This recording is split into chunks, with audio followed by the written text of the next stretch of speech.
नमस्कार दोस्तों, एक बार फिर से स्वागत है आप सभी का आपके अपने चैनल टारगेट एट 1 पे।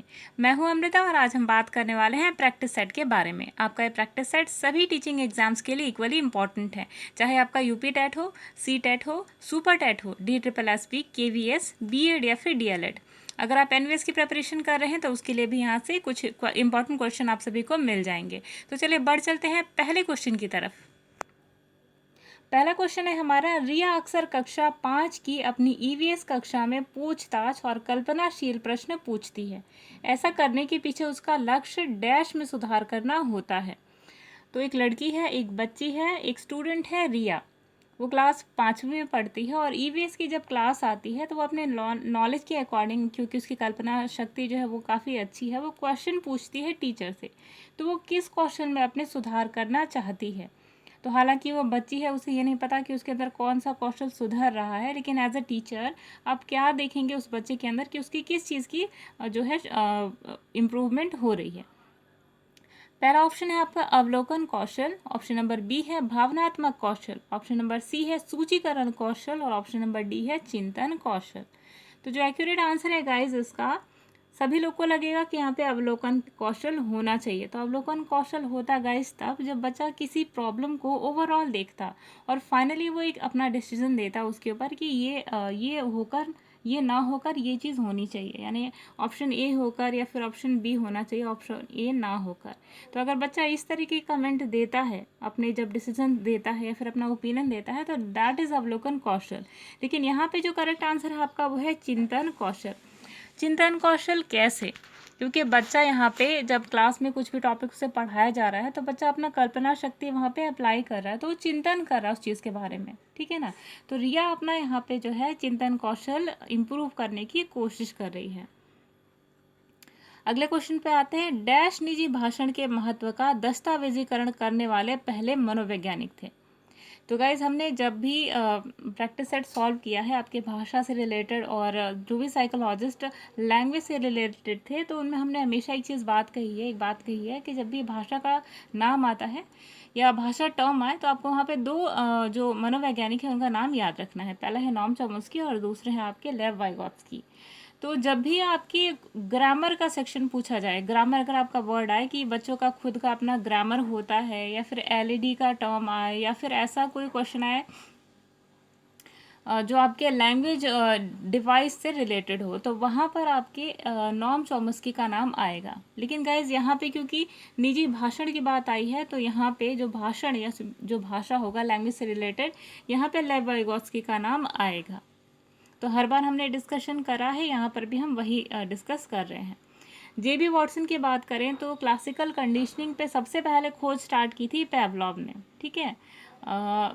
उसके बाद पियाजे ने, और आगे चल के सॉरी गाइस, यहाँ पे जब जेबी वॉटसन ने क्लासिकल कंडीशनिंग थ्योरी के ऊपर जब अपनी खोज स्टार्ट करी थी सबसे पहले, तो उन्होंने एल्बर्ट, एक बच्चा था जिसके ऊपर एक्सपेरिमेंट अपना स्टार्ट करा था। और सबसे फेमस कोट्स जो जेबी वॉटसन के हैं, जो अक्सर एग्जाम से पूछे जाते हैं कि तुम मुझे या आप मुझे कोई भी बच्चा दे दीजिए और आप उसे जो बनाने को कह देंगे मैं उसे वैसा बना दूंगा, ठीक। एल्बर्ट बंडूरा थे, तो जो सामाजिक जो लर्निंग है या फिर जो आप जिसे सोशल लर्निंग थ्योरी के नाम से जानते हैं, एल्बर्ट बंडूरा की, जिन्होंने बोबो डॉल के ऊपर एक्सपेरिमेंट किया था एक बच्चे के साथ में। तो वो एक्सपेरिमेंट काफ़ी डिटेल में हमने अपने चैनल पे डिस्कस करा, आप चाहे तो वहाँ पे देख सकते हैं। तो एल्बर्ट बंडूरा की जो है सोशल लर्निंग थ्योरी है। BF स्किनर आपके रिलेटेड हैं, स्किनर लर्निंग थ्योरी के साथ में रिलेटेड है। तो ये सारे इंपॉर्टेंट साइकोलॉजिस्ट थे जिनके बारे में आपको जानना ज़रूरी था। अगला प्रश्न है, NCF के अनुसार निम्नलिखित में से कौन सा बच्चों के लिए असुविधा का एक सामान्य स्रोत नहीं है। सामान्य स्रोत मतलब असामान्य होना चाहिए, यानी बच्चे के लिए काफ़ी डिफ़िकल्टी फील हो वहाँ पर, ठीक है ना। तो ऑप्शन नंबर 1 है आपका स्कूल तक लंबी पैदल यात्रा, बी है भारी स्कूल बैग, सी है पढ़ने एवं लिखने के लिए सहायक पुस्तकों सहित बुनियादी सुविधाओं का अभाव, और डी है उपरोक्त सभी। तो जो करेक्ट आंसर है गाइस, जो बच्चों को जिसमें काफ़ी डिफिकल्टी फील होती है वो है स्कूल तक लंबी पैदल यात्रा।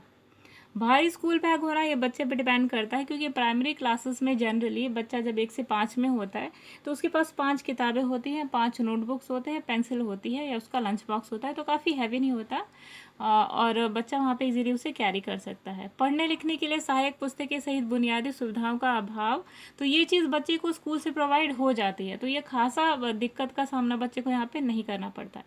तो सबसे ज़्यादा दिक्कत बच्चे को कब होती है, जब बच्चे के पास अगर नॉर्मल वेट भी होता है बुक्स का कैरी करने के लिए, बैग भी होता है, पर जब लंबी यात्रा करके बच्चा जाता है स्कूल तो वहाँ पे वो थक जाता है और वहाँ पे वो कॉन्सेंट्रेट होकर पढ़ नहीं सकता। तो ये है आपका असामान्य स्रोत शिक्षा से रिलेटेड। अगले क्वेश्चन पे आते हैं, निम्नलिखित में से कौन पर्यावरण के क्षरण के लिए जिम्मेदार है? तो आपको बताना है कि दिए गए ऑप्शंस में से ऐसा कौन सा ऑप्शन है जो जो हमारी नेचर है उसके डिप्लीशन के लिए इम्पोर्टेंट फैक्टर है। ऑप्शन नंबर 1 है आपका जागरूकता का अभाव, ऑप्शन नंबर बी है अनियोजित शहरीकरण, ऑप्शन नंबर सी है आपका जंगली जानवरों का प्रजनन और ऑप्शन नंबर डी है आपका ए और बी दोनों। तो जो करेक्ट आंसर है आपका वो है ए और बी दोनों, यानी कि ऑप्शन नंबर डी। गाइस, जो हमारा पर्यावरण है ये तो सबसे ज़्यादा अफेक्टेड होता है इंसानों की एक्टिविटी द्वारा। जो भी इंसान, ये जो इंसानों की एक्टिविटी के लिए हम एक टर्म यूज़ करते हैं एंथ्रोपोजेनिक एक्टिविटीज़। तो आपके एग्जाम में कभी ऐसा टर्म आता है तो आप वहाँ पे आप इसको कनेक्ट कर सकते हैं। एंथ्रोपोजेनिक एक्टिविटी मीन्स जो इंसान एक्टिविटी करता है। तो जो ये सारे टर्म्स हैं आपके, यानी जागरूकता का अभाव और अनियोजित शहरीकरण, ये दोनों इंसान की एक्टिविटी यानी कि एंथ्रोपोजेनिक एक्टिविटी से रिलेटेड है। तो जो करेक्ट आंसर है आपका वह ऑप्शन नंबर डी। अगला क्वेश्चन है, निम्नलिखित अवधारणाओं में से कौन समूहीकरण के विचार पर केंद्रित है? तो आपको बताना है कि दिए गए ऑप्शंस में से ऐसा कौन सा ऑप्शन है जो कि समूहीकरण के विचार पर केंद्रित होता है। ऑप्शन नंबर 1 है आपका कार्ल रोजर्स का प्रयोगवादी अधिगम, ऑप्शन नंबर बी है B.F. स्किनर, सॉरी यहाँ एफ होना चाहिए, B.F. स्किनर्स का ऑपरेट कंडीशनिंग अवधारणा, सी है अंतःदृष्टि अधिगम के गेस्टोल्ट अवधारणा और डी है एल्बर्ट बंडूरा का सामाजिक अधिगम अवधारणा। तो जो करेक्ट आंसर है गाइज आपका वो है कार्ल रोजर्स का प्रयोगवादी सिद्धांत। B.F. स्किनर आपकी रेनफोर्समेंट से रिलेटेड है, अंतर्दृष्टि गेस्टोल्टिज्म से है, जो कोफका वर्दाइमर, ठीक है, और ये 3 जो थे जिन्होंने गेस्टल्टिज्म टर्म दिया था, इन लोगों के साथ में जो एक्सपेरिमेंट था वो सुल्तान के ऊपर किया गया था। सुल्तान एक चिंपैंजी था जिसके सामने 2 एक्सपेरिमेंट किए गए थे, एक उसने स्टिक से किया था और दूसरा डब्बे से, ठीक है। लास्ट है आपका एल्बर्ट बंडूरा का, जिसके बारे में हम ऑलरेडी मेंशन कर चुके हैं। अगले क्वेश्चन पे आते हैं। अगला क्वेश्चन है आपका, रक्तहीनता के बारे में छात्र को बताने का सबसे अच्छा तरीका क्या हो सकता है? अगर आप एक टीचर हैं और बच्चे को बताना चाहते हैं एनीमिया के बारे में या फिर जो रक्तहीनता है उसके बारे में, तो कौन सा मेथड है आप अपनाएंगे दिए गए ऑप्शंस में से जो मोस्ट एक्यूरेट होगा बच्चे को समझाने के लिए?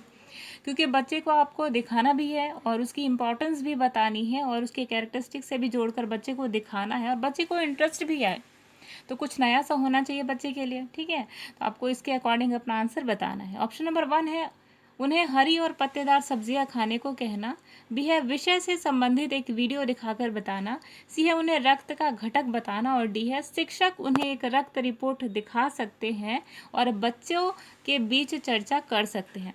तो गाइज आपको एक चीज़ ध्यान रखना है, क्योंकि बच्चे बहुत ही ज़्यादा क्यूरियोसिटी उनके अंदर पाई जाती है। बच्चे तभी ज़्यादा एक्टिवेटेड फील करते हैं, एक्टिव रहते हैं क्लास में, जब उन्हें कोई चीज़ नई देखने को मिले। तो उन्हें अगर आप हरी पत्तेदार सब्जियां खाने को कहते हैं तो ये सब चीज़ें नॉर्मल है जो घर पे देखता है। विषय से संबंधित अगर आप वीडियो दिखाते हैं तो बच्चों को इंटरेस्ट आता है, बहुत इंटरेस्ट के साथ उसे देखते हैं। उन्हें रक्त का घटक बताते हैं तो ये एक लेक्चर टाइप का हो जाएगा और बहुत ही कम चांसेस है कि बच्चा यहाँ पे फोकस होकर ध्यान दे सके। लास्ट है शिक्षक उन्हें एक रक्त रिपोर्ट दिखा सकते हैं और बच्चों के बीच चर्चा कर सकते हैं। तो गाइज वीडियो दिखाना और ये रक्त रिपोर्ट दिखाना ये मोस्ट एक्यूरेट आंसर है, मगर अगर आपको दोनों में से एक चूज़ करना हो तो आपको चूज़ हमेशा करना है उसे जो कि जनरल हो। आपने बच्चों को वीडियो दिखाई तो बच्चा उसको स्टोरी की तरह समझेगा, लेकिन अगर आपने उसे रिपोर्ट दिखाई, ब्लड रिपोर्ट दिखाई, तो बच्चे को रिपोर्ट के बारे में भी नॉलेज होगी। बच्चा समझेगा कि यहाँ पे जो ब्लड प्लेटलेट्स या जो काउंट लिखा है ब्लड काउंट वो कितना है, ठीक है। और ये रिपोर्ट कब आती है, इन सब चीज़ों के बारे में भी बच्चों को नॉलेज होगा। यानी कि ओवरऑल जितनी भी नॉलेज है इस ब्लड रिपोर्ट से रिलेटेड बच्चे को वो एक्स्ट्रा नॉलेज मिलेगी, पर वीडियो में देख के उतनी ही नॉलेज मिलेगी जितनी कि वीडियो में मेंशन है। दूसरी चीज़, बच्चा जब ये ब्लड रिपोर्ट देखेगा तो उसके अंदर एक क्यूरियोसिटी आएगी कि ये है क्या चीज़ और हमारे टीचर इन्हें क्यों क्लास में दिखा रहे हैं। तो कई सारी चीज़ें होती हैं गाइस, जब एक आंसर आप देने के लिए एग्ज़ाम में बैठते हैं तो आपको वो चीज़ देखनी है जहाँ पे बच्चे को इंटरेस्ट आए और बच्चे ने कोई नई चीज़ देखी होती है, ठीक है ना। अगला क्वेश्चन आपका, जीएस हॉल के अनुसार किशोरावस्था तनाव एवं तूफान की अवस्था है, उच्च तनाव और तूफान का मूल कारण क्या है। तो जीएस हॉल ऐसे मनोवैज्ञानिक थे जिन्होंने बहुत ही ज़्यादा स्टडी की थी और सबसे पहले स्टडी की थी किशोरावस्था के ऊपर। तो काफ़ी डीप में जब भी टर्म, एक क्वेश्चन आपका यहाँ से ये भी बनता है कि जीएस हॉल जो थे सबसे ज़्यादा किशोरावस्था पे जो स्टडी की थी वो किस मनोवैज्ञानिक ने की थी, तो आपको लिखना है वहाँ पे जीएस हॉल, ठीक है ना। तो फिलहाल आपको यहाँ बताना है कि उनकी जो स्टडी थी किशोरावस्था के ऊपर, तो जीएस हॉल ने कहा कि तनाव और तूफान की अवस्था है किशोरावस्था। तो ये उच्च तनाव या जो तूफान जिसे हम कहते हैं वो किस कारण उत्पन्न होता है बच्चे के अंदर। ऑप्शन नंबर 1 है आपका आवेग, बी है आयु, सी है भावनाएं और डी है धारणा। तो जो करेक्ट आंसर है आपका वो है आवेग, क्योंकि बच्चा ग्रो कर रहा होता है तो उसकी इमोशंस में काफ़ी ज़्यादा चेंजेस आते हैं।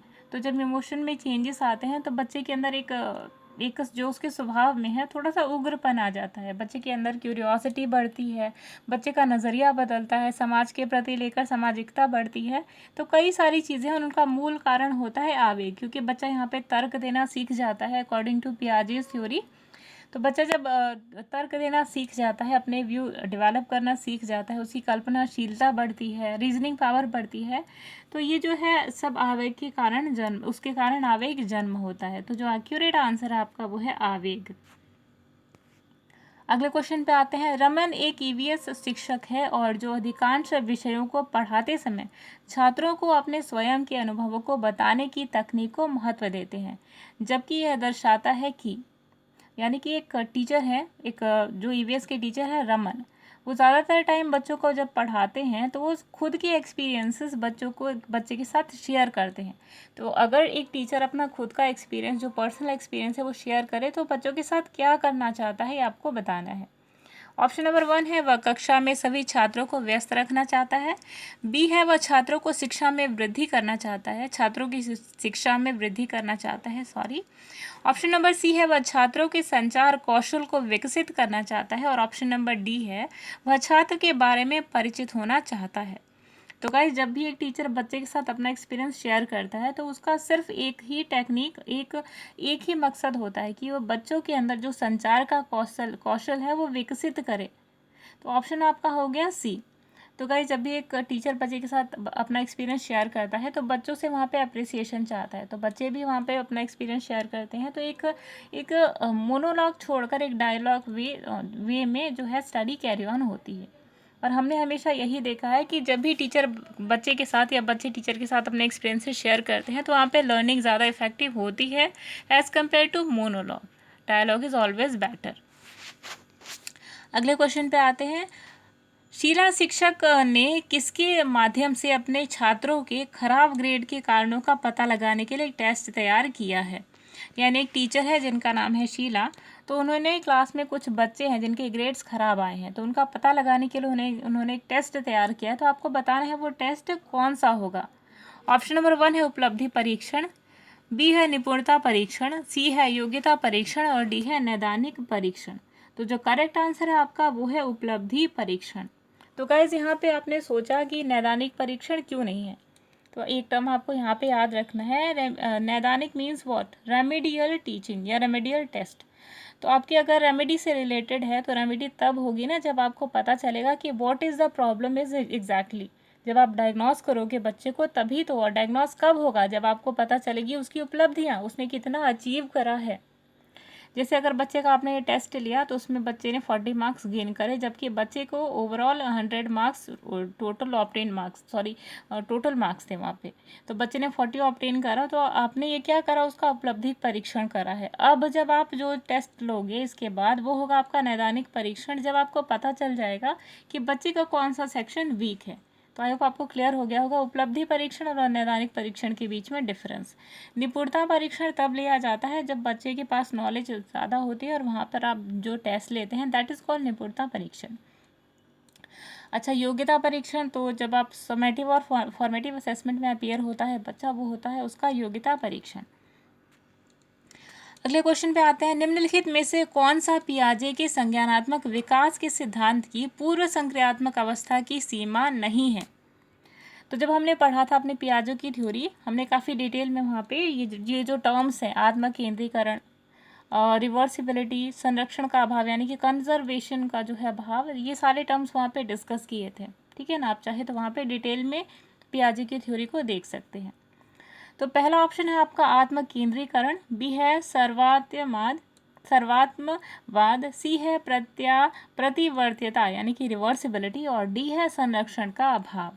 तो जो करेक्ट आंसर है गाइज वो है आपका सर्वाम्यवाद, क्योंकि आत्म केंद्रीकरण ये हमने देखा कि बच्चा जब पूर्व संक्रियात्मक अवस्था में होता है यानी कि प्री ऑपरेशनल में, तो बच्चा सेल्फ सेंटर्ड होता है, उसे सामने वाले के पर्सपेक्टिव समझ में नहीं आती। रिवर्सिबिलिटी बच्चे के अंदर पाई जाती है, वहाँ पर लास्ट स्टेज आने तक बच्चा समझ जाता है कि एक छोटी ग्लास और एक बड़ी ग्लास में अगर हमने पानी भरा तो दोनों में इक्वली उतना ही होगा।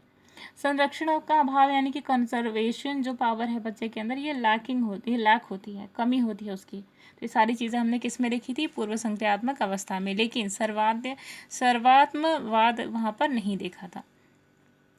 अगला है आपका, कक्षा में प्रभावी संप्रेषण की सामान्य बाधाएं क्या है। एक क्लास में जब इफेक्टिव कम्युनिकेशन होता है तो उसमें क्या क्या बाधाएं जनरली आती हैं आपको बताना है। ऑप्शन 1 है आपका बोध अवरोध, बी है आपका श्रव्य अवरोध, सी है मौखिक बाधाएं और डी है उपरोक्त सभी। तो जो गाइस जब आप एक क्लास में जाते हैं जहाँ पे कम्युनिकेशन इम्पॉर्टेंट होता है, तो सबसे बड़ी चीज़ होती है वहाँ पे चीज़ों को समझना। तो अगर बच्चा सुन नहीं पा रहा है, अगर एक इंक्लूसिव क्लास में देखा जाए कम्युनिकेशन, तो वहाँ पे मौखिक बाधाएं भी हो सकती हैं, श्रव्य बाधाएं भी हो सकती हैं और बोध अवरोध भी देखा जा सकता है। यानी कि उपरोक्त सभी जो है एक बाधा के रूप में कार्य करते हैं एक इफेक्टिव संप्रेषण में, यानी कि इफेक्टिव कम्युनिकेशन में। अगले क्वेश्चन पे आते हैं, एनसीएफ 2005 के अनुसार कक्षा तीसरी से पाँचवीं के लिए ईवीएस संबंधित है। यानी कि जब बच्चा एनसीएफ 2005 के अनुसार जब क्लास थर्ड में बच्चा होता है तो थर्ड से फिफ्थ के बीच में जो ईवीएस किस लिए बच्चे को पढ़ाया जाता है आपको बताना है। ऑप्शन नंबर 1 है इसके परीक्षण और संरक्षण पर जोर देने के साथ साथ पर्यावरण का अध्ययन के लिए, बी है हमारे इतिहास के अध्ययन पर जोर देने के साथ साथ सामाजिक अध्ययन का शिक्षण कराने के लिए, सी है वैज्ञानिक तरीकों पर बल देने के साथ साथ विज्ञान का अध्ययन करने पे। तो जो करेक्ट आंसर है गाइज, हालांकि ये तीनों ही करेक्ट है, पर जो मोस्ट एक्यूरेट आंसर है, क्योंकि यहाँ पे आपको आंसर ये देना होता है जो सबसे ज़्यादा एक्यूरेट है। अगर 4 ऑप्शंस भी होते हैं, जैसे आप आईएएस का एग्जाम देने जाते हैं, तो आपकी हालांकि चारों जो आंसर होते हैं वो तो सभी सही होते हैं, लेकिन आपको बताना होता है कि कौन सा एक्यूरेट है। तो वहाँ पे कोड दिया रहता है ओनली 1, 1 और 2, 2 और 1 और 3, या फिर 1 2 3 4 सारे। तो इसके अकॉर्डिंग भी यहाँ पे आपको वही इंटेलिजेंस यूज़ करनी है कि दिए गए ऑप्शंस में जो बेस्ट एक्यूरेट आंसर है वो क्या है। तो गाइस बी और सी दोनों ही सही है, तो जो करेक्ट आंसर है आपका वो है ऑप्शन नंबर डी। अगले क्वेश्चन पे आते हैं, निम्नलिखित में से कौन सा एक बुद्धि परीक्षण नहीं है। बहुत ईजी क्वेश्चन है और most of the student can easily answer it. तो पहला ऑप्शन है आपका रोजार्क इंक ब्लॉट टेस्ट, यानी कि रोजार्क इंक ब्लॉट परीक्षण। दूसरा है स्टैनफोर्ड बिने परीक्षण, सी है आर्मी अल्फा परीक्षण और डी है आपका आर्मी बीटा परीक्षण। तो जो करेक्ट आंसर है वो आपका Rorschach ink blot test. Rorschach ink blot test आपके एक धब्बा परीक्षण होता है जिसमें धब्बे जो होते हैं पेपर के ऊपर उकेरे जाते हैं और उनके द्वारा पर्सनालिटी टेस्ट किया होता है। Yes guys, Rorschach ink blot test is exactly a personality test, जबकि स्टैनफोर्ड बिने परीक्षण और आर्मी अल्फा परीक्षण और आर्मी बीटा परीक्षण ये सभी हैं आपके इंटेलिजेंस टेस्ट। लास्ट क्वेश्चन पे आते हैं, निम्नलिखित में से कौन सी सीखने की शैली अमूर्त अवधारणा या सक्रिय प्रयोगकर्ता को दर्शाती है। ऑप्शन नंबर 1 है आपका आत्मसात, बी है निभाव, सी है अभिसरण और डी है सक्रिय। तो क्योंकि सक्रिय है और सक्रिय आपको कनेक्ट करना है, तो आप बिल्कुल यहाँ पे कनेक्ट मत कीजिएगा। आपसे पूछ रहा है शैली कौन सी पूछ रहा है, जो अमूर्त अवधारणा है। अमूर्त मतलब एब्स्ट्रैक्ट, जिसे आप अपनी आंखों से देख नहीं सकते और आंखों से देखकर जज नहीं कर सकते, आपको अमूर्त तौर पे सोचना होता है। तो गाइज आत्मसात जो है मीन्स किसी चीज़ को देखकर आपको उसे अपने अंदर भरना है, तो ये बिल्कुल ही गलत हो जाएगा। सक्रिय ये भी गलत हो जाएगा। ठीक है, अभिसरण मीन्स होता है किसी, अभिसरण और निभाव ये थोड़े करेक्ट है यहाँ पे, जो करेक्ट आंसर है आपका वो है निभाव। ठीक है ना। तो गाइज आई होप आपको आज की क्वेश्चन की सीरीज़ पसंद आई होगी, और अगर पसंद आती है तो प्लीज़ हमारे चैनल को सब्सक्राइब करना ना भूलें और नोटिफिकेशन बेल को ज़रूर प्रेस करें, जिसके थ्रू आप हमारे लेटेस्ट अपडेट को अपने यूट्यूब चैनल पे देख सकें। तब तक के लिए अमृता को दीजिए इजाज़त। Bye bye.